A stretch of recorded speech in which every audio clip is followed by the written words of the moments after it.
Hey guys, welcome to my channel. In this video, I'm going to show you how you can download and install different fonts in Windows 11. As you can see guys, we have multiple beautiful fonts that we can use in our photo editors or in our videos. So first of all, simply download the font from any website or simply search Google for any that font that you want and download it. You're gonna get the link of this font in the description. You can download it from there. Once downloaded, open the zip file, and there you will see multiple options which you will have to install. Simply double click on it, and there you will see install option.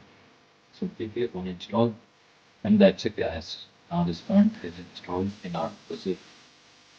Now you can choose it from the font section of your photo editor or in your video editor.